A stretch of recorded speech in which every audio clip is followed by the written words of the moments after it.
Bonjour, très heureux de vous accueillir. Stop Intox, c'est notre dernier rendez-vous pour cette année, évidemment. Alors, pas de salon de l'agriculture, mais ce rendez-vous quotidien pour faire tomber les idées reçues sur les questions agricoles, sur les dossiers de l'agroalimentaire qui vont aujourd'hui nous occuper. Nous nous intéressons avec mes invités au partage de la valeur. C'est la grande question, c'est même une question économique majeure, c'est une sorte de loi d'airain de l'économie. Quand on ne rémunère pas le producteur, il n'y a plus de production. Et dans un contexte où en France on défend la souveraineté alimentaire, on se dit qu'il faut revoir la logique de partage de la valeur. En économie, il y a marche en avant du produit, on part souvent de la matière première, on la transforme, on la vend.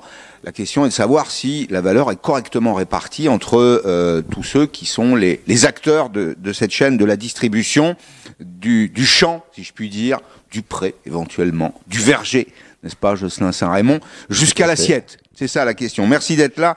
Vous êtes directeur de l'association nationale Pomme-Poire et nous sommes en liaison avec Anne-Cécile Philippe, qui est agricultrice dans l'Orne, qui dirige une COP, avec Jérôme Foucault, qui est président de l'Association des entreprises des produits alimentaires élaborés. Merci d'être à distance avec nous ce matin. Je vais simplement peut-être reposer 2-3 balises pour encadrer nos échanges. Le premier point, c'est qu'il y a une loi.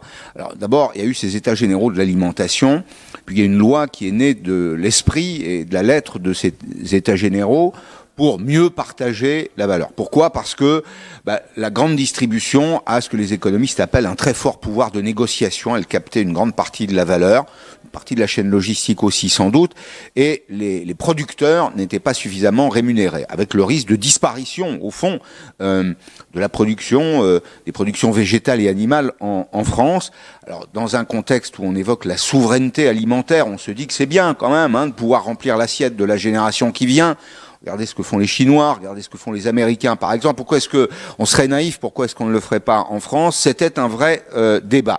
De la loi sont nés quelques principes. Le principe de départ, c'était de repartir du coût de production, c'est-à-dire reconstruire le prix par le bas et non pas par le haut. Malheureusement, la loi, Jocelyn Saint-Raymond, elle n'a pas franchement changé les choses. Je dirais même d'une certaine façon qu'elle a pu, dans certains cas, je dis dans certains cas, renforcer le pouvoir de négociation du dernier maillon, celui qui est en contact avec le consommateur, c'est-à-dire le maillon de la distribution.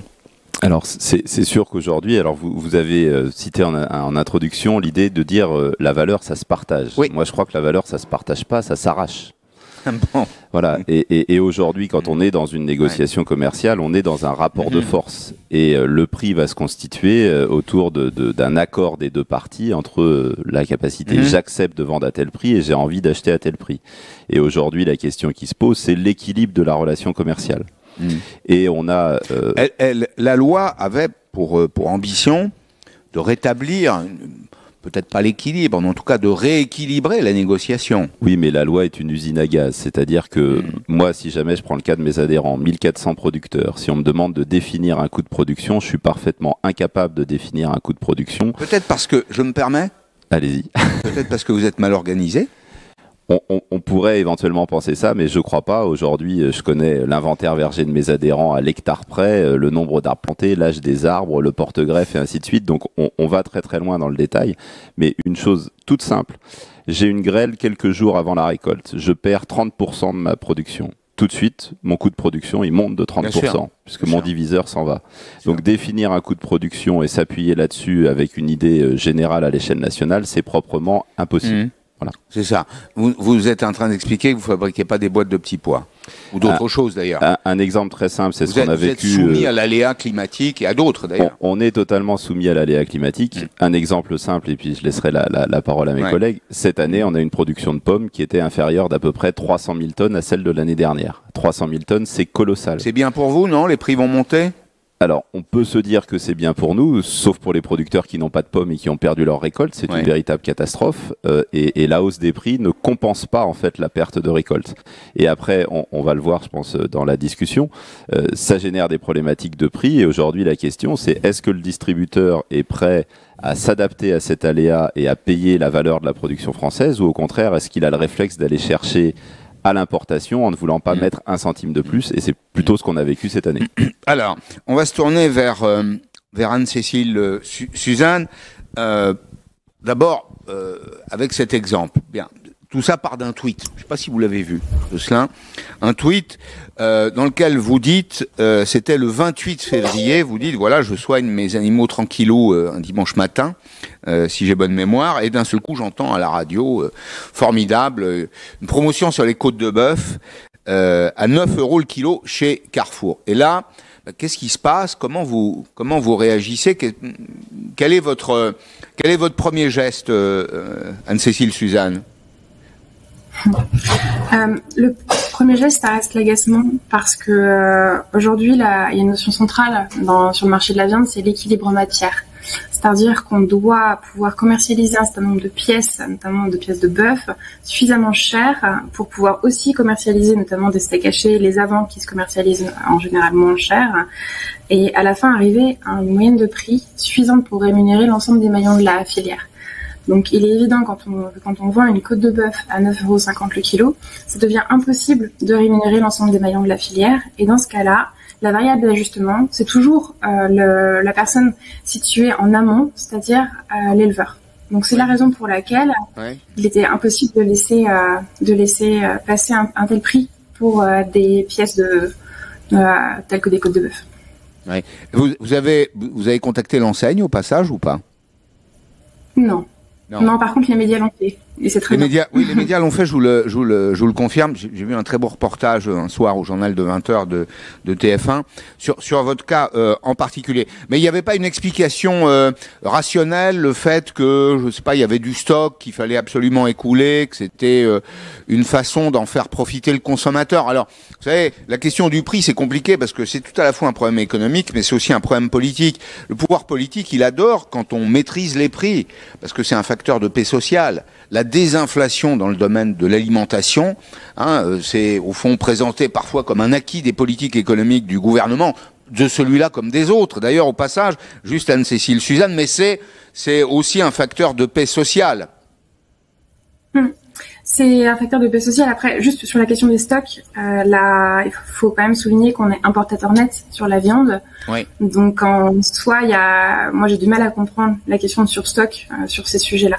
Mais au-delà de ça, effectivement, il y a une question du prix final au consommateur. Après, je pense qu'il y a un certain nombre de barrières à mettre. C'est-à-dire que quitte à manger moins de côtes de bœuf, il faut vraiment qu'on commence à comprendre qu'il faut payer les choses à un prix, en fait, à leur juste valeur, en tout cas à une valeur minimale qui permet de ne pas détruire le système sur lequel repose toute cette consommation. Oui, Jocelyn? Non, je partage totalement. Je partage totalement les propos. Ouais. Je bois ces paroles, effectivement. Non, c'est une réalité. Enfin, là, on parle de l'élevage. On peut parler de filières comme la production de fruits et légumes, l'arboriculture. Nous, la première difficulté, c'est que 60% de nos coûts de production, c'est de la main-d'œuvre. Et donc, quand on est mis en concurrence avec incompressible et reconductible. Quoi qu'il arrive. Quoi qu'il arrive. Ouais. Et donc aujourd'hui, si on nous met en concurrence avec des pays dans lesquels la main-d'œuvre est payée à 2,50 € ou 3 ou 4 € de l'heure, avec des systèmes sociaux très très loin des nôtres, clairement, on est en incapacité de lutter. Jérôme Foucault, merci d'être avec nous ce matin. Être président de l'association des entreprises de produits alimentaires élaborés. Peut-être qu'on a besoin d'abord d'une petite leçon de choses. Qu'est-ce que c'est que ces produits alimentaires élaborés? Alors, l'acronyme, c'est ADEPAL. Le nom, c'est ADEPAL. Donc, Association des entreprises élaborés. Pardon, l'ADEPAL, c'est 400 établissements en France, essentiellement PME, TPE, ETI, 50 000 salariés directs, 50 000 salariés indirects et induits à peu près. Nous travaillons sur plusieurs types de technologies, les conserveurs, les surgélateurs, les déshydrateurs, les produits traiteurs frais qui sont sur une gamme assez large, puisque on va du surimi en passant par le saumon, les tartes, les quiches, les salades, donc une foultitude de techno et de savoir-faire. Si je vous interromps là, je crois qu'on a mieux compris quelle est votre activité. Vous faites partie de la chaîne de valeur, vous. Est-ce qu'il y a, je vais vous poser la question très directement, les yeux dans les yeux, est-ce qu'il n'y a pas un petit peu de gras à prendre chez vous, puisque on est toujours dans cette logique de recherche du prix juste. Je parle pas du juste prix, mais du prix juste. Toutes ces opérations que vous évoquez, elles consomment de la valeur, donc vous êtes rémunéré pour ça. Parfois d'ailleurs, le consommateur ne le sait pas. Mais avant d'arriver dans son assiette, le produit, non seulement il est sorti de terre ou il a été élevé quand il s'agit d'élevage, il a été transformé, il a pu être emballé, il a été stocké et puis il arrive dans de bonnes conditions sanitaires, je vais dire gustatives. Bon, tout ça, ça consomme de la valeur. De votre côté, est-ce qu'on peut faire mieux ? Écoutez, on peut toujours faire mieux et on fait mieux tous les jours et chaque année qui passe apporte en général des gains de productivité. Néanmoins, on a aussi des valeurs ajoutées qui sont très faibles, notamment pour nos TPE, nos PME qui sont dans les territoires. Nous sommes sur des filières nationales. On parlait tout à l'heure de la pomme. Vous parliez tout à l'heure du petit pois. À cet égard, d'ailleurs, je souligne que le petit pois aussi est soumis aux aléas climatiques. Bien sûr. Et c'est un sujet d'actualité, puisque vous savez qu'avec le Covid, il y a eu des achats de stockage lors de la première crise, et que aujourd'hui les stocks sont vides, et que, eh bien, il faut faire le raccord avec la prochaine campagne qui aura lieu dans quelques mois. Est-ce que vous diriez, j'affine ma question, est-ce que vous diriez que la taille des entreprises que vous représentez est un facteur de fragilité, c'est-à-dire qu'il y a une espèce d'élasticité de la fragilité qui est liée à la taille? Plus on est petit, plus on est fragile. Plus on est petit, plus notre pouvoir de négociation à l'égard de nos clients est faible. Donc, il est clair que nous n'avons pas les mêmes contraintes que des grandes entreprises internationales qui sont assises sur des marchés mondiaux, qui captent une bonne partie des matières premières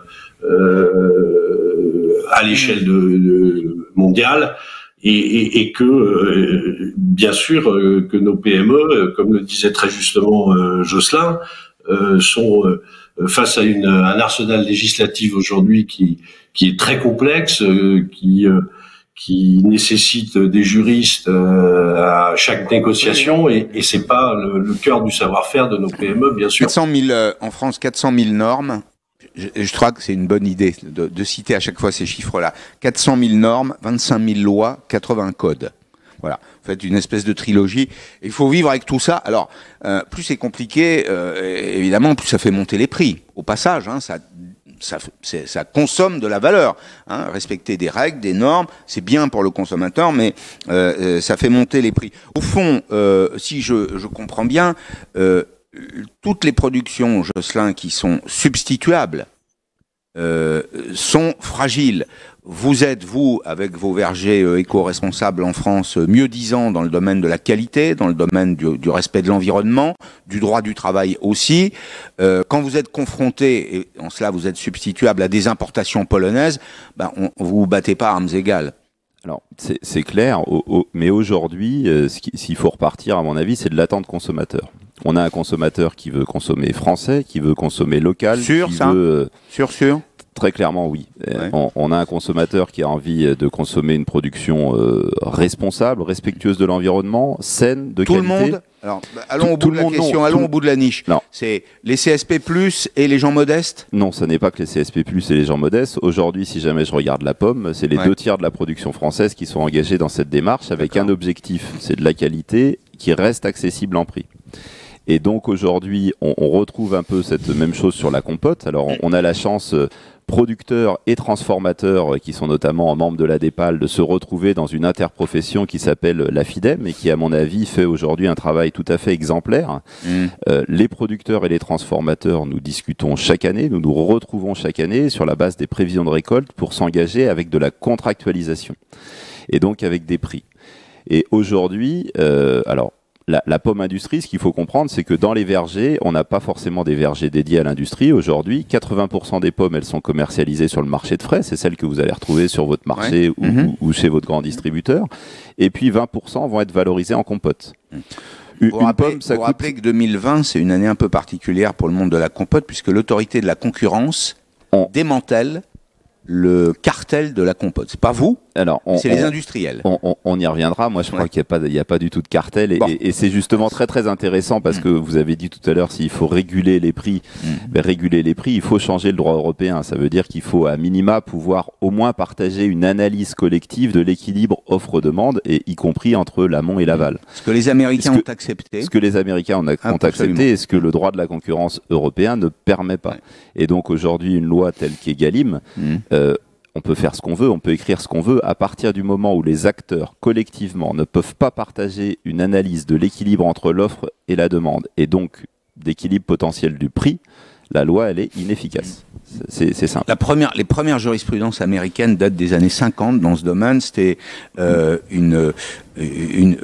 cartel qui portait sur les amendes, le marché des amendes. On est dans un pays, aux États-Unis, qui a été le premier en 1895 à voter une loi anti-cartel, et qui pourtant autorise dans certains cas la démarche que vous indiquez, Jocelyn, qui est c'est pas de s'entendre, mais c'est de discuter. De discuter la réalité du marché. Juste aujourd'hui, au regard du droit de la concurrence, ne serait-ce que ce que nous faisons tous les ans, que la Commission européenne nous demande, c'est-à-dire faire une prévision de récolte, c'est-à-dire dire à l'ensemble, nous, de nos producteurs, mais également de nos clients, attention, cette année, il y a beaucoup de pommes, elles sont de qualité, c'est un gros calibre, petit calibre, et ainsi de suite. Rien que ça. C'est considéré comme... C'est à la limite, c'est-à-dire que vraiment, l'autorité de la concurrence européenne nous interroge et se pose la question de savoir s'il ne s'agit pas d'une concertation. Est-ce qu'ils ne sont pas en train de s'entendre? Est-ce que c'est pas une entente concurrentielle? C'est la question qui se pose.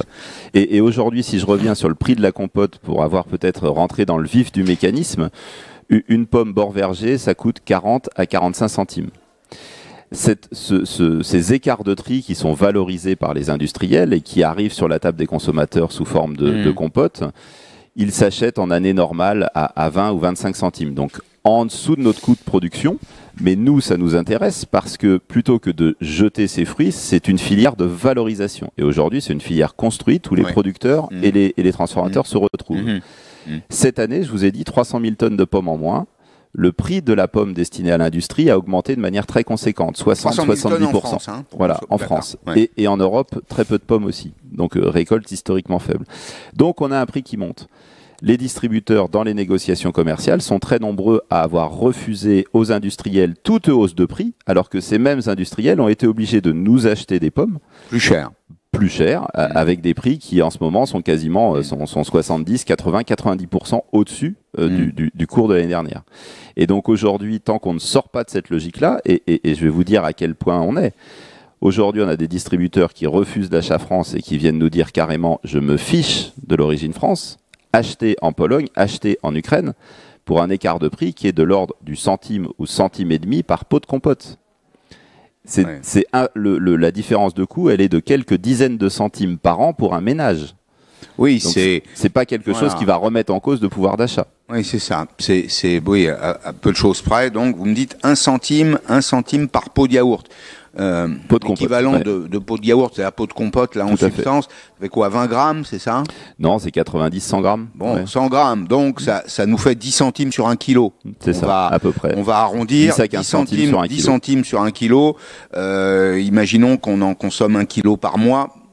vous faites vous-même le compte. On n'est pas à ça. Ouais, un peu moins. Vous faites le compte un peu moins, d'accord. Ça fait peu sur le budget d'un consommateur.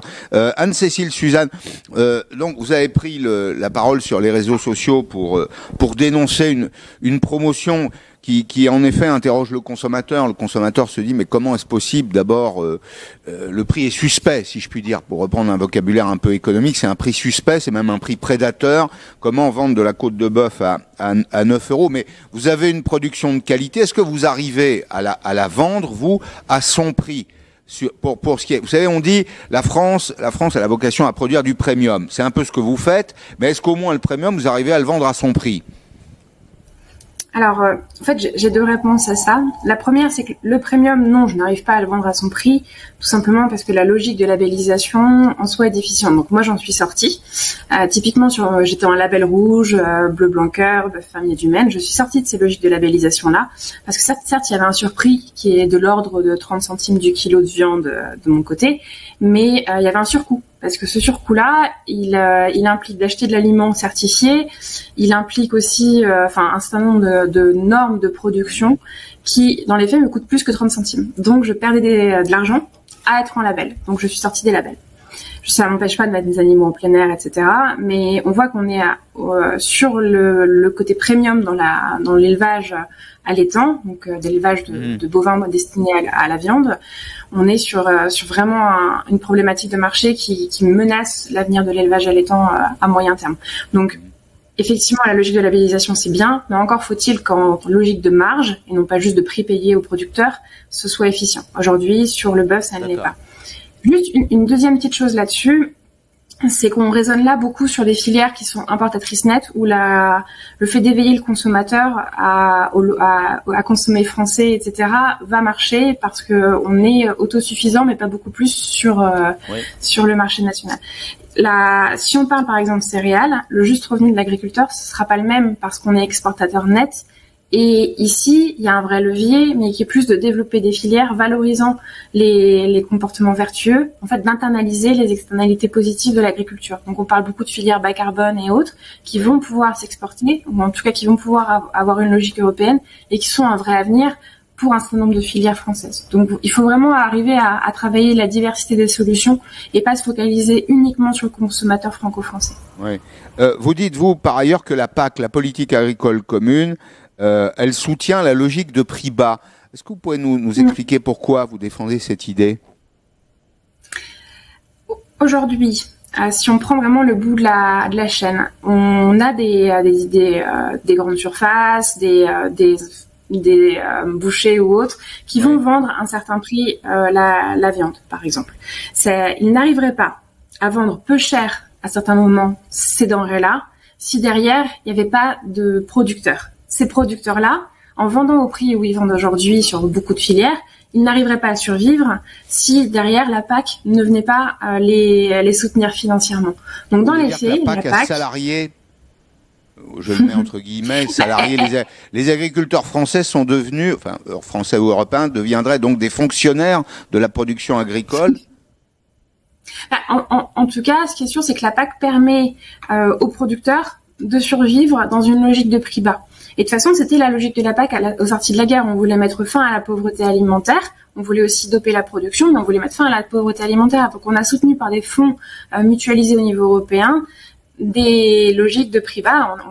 On a dit, on va soutenir le producteur. Ça va permettre, in fine, aux consommateurs d'accéder à des denrées alimentaires à bas prix. Et ça a très bien marché. Le problème aujourd'hui, c'est que on a besoin de changer de système et que la PAC va dans le sens de l'ancien système et de ce système de toujours plus bas, de prix de toujours plus bas auprès du consommateur. Bien, on voit qu'il y a un joli soleil dans l'Orne, juste derrière vous. C'est beau aujourd'hui, c'est bien. Contrairement aux idées reçues, il ne pleut pas tous les jours en Normandie. Dites-moi, Jérôme Foucault, président de l'ADEPA, l'association des entreprises de produits alimentaires élaborés, quelle pourrait être votre contribution? Comment vous l'imaginez d'ailleurs dans cette logique de reconstruction du prix? Au poste qui est le vôtre, à l'endroit qui est le vôtre, hein, dans la chaîne de valeur, qu'est-ce qu'il faudrait rapidement améliorer pour donner satisfaction, alors tout à la fois aux consommateurs, faut pas faire exploser les prix alimentaire. À ce sujet d'ailleurs, on va rappeler, mesdames, messieurs, que la prophétie de Michel-Édouard Leclerc qui disait « Attention, la loi Egalim va faire exploser les prix alimentaires, plus 10%. » Il nous avait dit, c'est révélé totalement inexact. Mais vous, donner satisfaction aux consommateurs et en même temps mieux répartir la valeur, quelles mesures vous prendriez? Qu'est-ce qui vous paraît important? Alors, juste un mot pour commenter ce que vous disiez. Effectivement, l'augmentation du seuil de revente à perte de 10% n'a pas inflaté très fortement les prix de l'alimentaire. Néanmoins, la distribution a nettement amélioré ses marges sur des produits leaders qui étaient pour la plupart vendus à perte. Lesquels, par exemple? Néanmoins, pardon? Lesquels, par exemple? Pardon? Lesquels? Tous les produits leaders qui étaient bataillés, la bouteille de Coca-Cola, ce qu'on appelle les 20-80, la bouteille d'Evian, oui. Le yaourt Danone, d'accord. Tous les produits de marque leader. Le panier alimentaire de base qu'on appelle les 20-80, c'est-à-dire les produits à forte rotation, qui sont d'ailleurs les produits sur lesquels le consommateur arbitre la guerre des prix. C'est ce qu'il regarde, hein. La bouteille de Coca-Cola, la bouteille de Ricard, les yaourts Danone, etc., etc. Le pot de Nutella. Oui, c'est ça. Oui. Donc ça, c'est votre remarque. Bon. Qu'est-ce qu'on fait maintenant? Ça, c'était juste une remarque. Après, pour revenir à votre question, il est clair que nous sommes encore sous le régime de la loi de modernisation de l'économie, qui date de 2008, et qui avait vocation à faire baisser les prix de l'alimentaire. Ce qui effectivement a fonctionné. On a rajouté la loi Egalim par-dessus et malgré tout, on a toujours une situation qui est dépendante de la LME qui fixe donc la négociabilité du tarif à marque de l'industriel. Oui. Nous pensons, nous, à la DEPAL, et le conseil d'administration d'ailleurs a saisi le ministre sur ce sujet, qu'il faut revenir à un système dans lequel le tarif est intangible et non négociable, ce qui permettra pour le coup à la fois d'améliorer la rémunération des producteurs, mais aussi d'améliorer la rémunération de l'amont agricole par des marges qui seront restaurées et une guerre des prix qui de facto s'arrêtera. Je vous arrête là-dessus et je complète ma question. Il y a quelques jours, j'ai rencontré Serge Papin, vous savez, qui a été chargé de mission par Julien de Normandie, qui fait 2 propositions, et je voudrais votre position là-dessus, pour peut-être améliorer la relation dans la négociation prix. 1, des contrats de plus long terme. 2, des clauses d'indexation du prix. C'est un peu à l'inverse de ce que vous me dites là, mais ça va, je crois, dans le bon sens. On indexe le prix, par exemple, sur l'évolution du coût de la matière première. Vous prenez, je sais pas moi, le marché de la volaille, bah, on sait que 80% du coût d'élevage d'un poulet, c'est le grain qu'on achète, c'est son alimentation.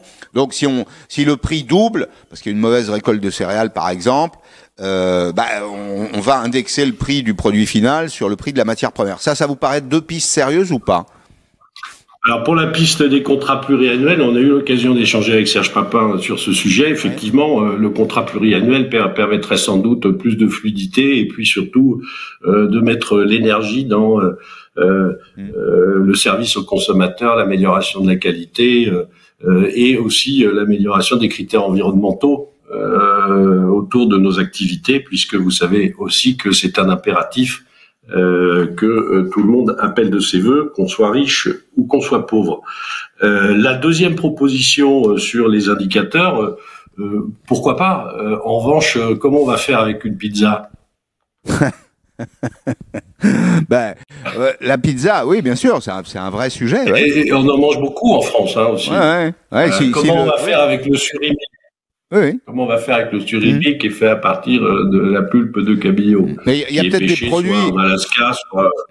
Il y a des produits sur lesquels c'est possible, d'autres pas. Donc, il me semble que les propositions de Serge Papin vont dans le bon sens, mais sont incomplètes. Il faut aller plus loin, puisque nous avons aussi là parlé des marques nationales, hein, et ils viennent de s'achever le cycle des négociations de marques nationales. Mais il y a aussi des marques de distributeurs dont nous sommes des gros fabricants. Et sur les marques de distributeurs, Jocelyn le rappelait tout à l'heure, il y a encore des difficultés à répercuter dans certaines filières des hausses de matières premières qui sont constatées et qui sont le résultat des aléas climatiques qu'on vit particulièrement cette année, par exemple, dans la filière de la pomme. Donc, sur les marques de distributeurs, là aussi, je pense qu'il y a un travail nous pensons qu'il y a un travail de collaboration avec l'amont et l'aval qui doit se faire pour que, eh bien, les appels d'offres soient lancés au moment où les récoltes sont déterminées et que se mettent en place, comme le propose Serge Papin, là, pour le coup, des critères d'indexation. Oui. Bien. Donc ça, c'est un troisième point. Le dernier point, me semble-t-il aussi, qui est important. Pardon? Je vous en prie, on vous écoute avec intérêt. Et un dernier point qui nous tient à cœur et qui est important, c'est ce défi agroécologique face auquel nous sommes. C'est le réchauffement climatique, c'est tous ces investissements en faveur de la responsabilité sociétale des entreprises, de leur environnement, des territoires, parce que je vous rappelle quand même que nous sommes dans les territoires de la même manière que les agriculteurs. D'ailleurs, nous sommes en règle générale proches de nos bassins d'approvisionnement. Et ces investissements RSE doivent faire l'objet d'un traitement particulier, doivent faire l'objet d'une répercussion dans les prix automatiques afin d'accélérer cette transition qui est aujourd'hui un impératif court terme. Bien sûr. Alors ça aussi, vous avez parfaitement résumé les choses. Je crois que c'est un impératif non pas simplement économique, qu'il y a des externalités négatives en termes économiques au réchauffement climatique. J'imagine que vous les vivez. Vous défendez un métier pomme-poire qui vit dans l'environnement, donc le climat. Ça doit changer. Ça change. Et peut-être que ça fait monter les prix d'ailleurs au passage aussi. Ça fait forcément monter les prix. Par rapport à ce que vient de dire Monsieur Foucault, il y a des filières qui ont déjà fait cette transition. La pomme avec verger éco-responsable, on a commencé en 1997 avec un cahier des charges de production fruitière intégrée et qui n'a eu de cesse d'évoluer jusqu'à aujourd'hui. Et on est la seule filière européenne aujourd'hui qui dispose d'un cahier des charges avec une centaine d'obligations de moyens, contrôlées annuellement et ainsi de suite. Donc des engagements qui sont très importants. Contrôlés par qui d'ailleurs, passage? Des organismes indépendants, donc Veritas, SGS et ainsi de suite, chaque année en fonction de la zone de production. Donc on a des organismes de contrôle. Et aujourd'hui, la réalité, c'est que nous sommes face à des distributeurs qui attendent ce niveau qualitatif, qui attendent ce niveau agroécologique, mais qui pour autant ne sont pas prêts à le payer. Et je vous ai dit tout à l'heure sur la pomme, pour 1 centime ou 1,5 centime du pot de compote, entre une pomme origine France agroécologique, eh ben on n'en veut pas. On n'est pas capable de mettre ce centime et demi. On préfère aller acheter une pomme polonaise qui emploie des salariés ukrainiens à 2,50 € mais qu'est-ce qu'il faut faire? Norme environnementale. Qu'est-ce qu'il faut faire? Il faut prendre les consommateurs à témoin, leur dire... Je pense qu'aujourd'hui, on doit travailler la question de la préférence positive par le consommateur. C'est ce que nous, on fait avec Verger éco-responsable, ce qu'ont bien compris d'ailleurs nos partenaires de la transformation, puisqu'aujourd'hui, on a des grands transformateurs, Materne, Charles et Alice, qui sont engagés avec nous, avec un approvisionnement 100% Verger éco-responsable. Donc, les choses sont vraiment enclenchées et bien là. Je voulais juste revenir tout à l'heure sur ce que vous avez dit sur le SRP, seuil de revente à perte, l'augmentation de indice et la prophétie de Michel-Édouard Leclerc qui ne s'est pas réalisée. Pour une raison simple, c'est que les producteurs ont perdu 10% de rémunération. Quand vous allez regarder une promotion sur une pomme... Ce sont les producteurs qui ont absorbé l'inflation. Total. C'est qu'on a absorbé la déflation de valeur. Non, c'était une inflation au départ. Non, l'augmentation. Je vais aller au bout, Pascal. L'augmentation du seuil de revente à perte, c'est une inflation, et ce sont les producteurs qui l'ont avalé. C'est ça. Et donc aujourd'hui, un catalogue promotionnel, quand on vous vend une pomme à 99 centimes d'euros du kilo, c'est un prix psychologique. Le prix sur le catalogue n'a pas changé. C'est toujours 99 centimes. Certains diraient que c'est un prix de malade. C'est un prix de malade. C'est pas un prix psychologique. Mais aujourd'hui, donc ce 99 centimes ou ce 1,49 € ou ce 1,99 €, il n'a pas changé dans le catalogue. Par contre, on achète 10% moins cher aux producteurs. Je comprends. Et donc aujourd'hui, le seuil de revente à perte, c'est un cadeau pour améliorer les marges de la distribution dont la santé économique n'était pas bonne. Mais la réalité, c'est que c'est le producteur qui paye ce cadeau à la distribution.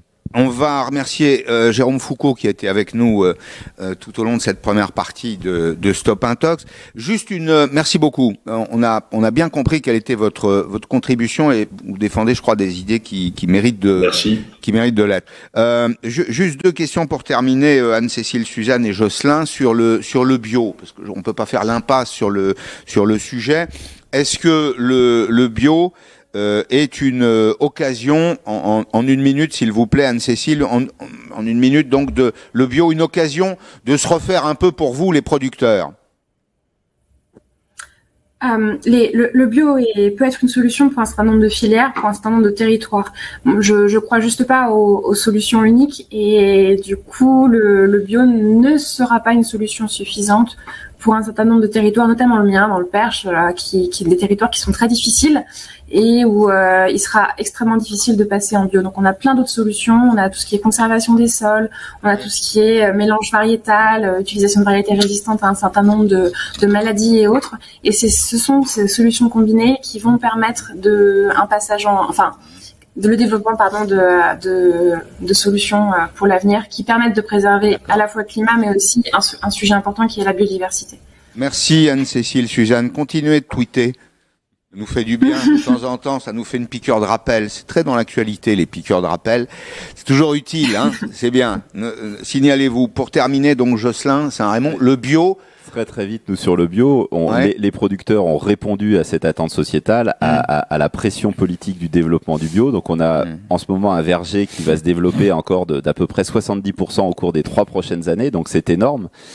Et en face, on a un marché de la consommation qui se développe de 5 à 7% par an. Et donc, nous sommes cette année à peu près arrivés au point d'équilibre. Et donc, l'année prochaine, on va avoir un vrai problème avec un déséquilibre entre une offre surabondante et une demande qui est inférieure à notre offre. Et donc, si on n'a pas, ce que je disais tout à l'heure, la capacité à faire une analyse de l'offre et de la demande, on aura un déséquilibre de prix et le producteur ne sera pas rémunéré à la hauteur de ses coûts. Merci Jocelyn Saint-Raymond. Dans un petit instant, la deuxième partie de Stop Intox, la pomme de la discorde, si vous me permettez cette transition. Nous allons parler du glyphosate, débat empoisonné, pesticides ONI, vraiment? On se pose la question avec Gilles Rivière-Wechstein, qui est auteur Glyphosate, l'impossible débat, avec François Arnoux, qui est céréalier, producteur de semences en Vendée. À tout de suite.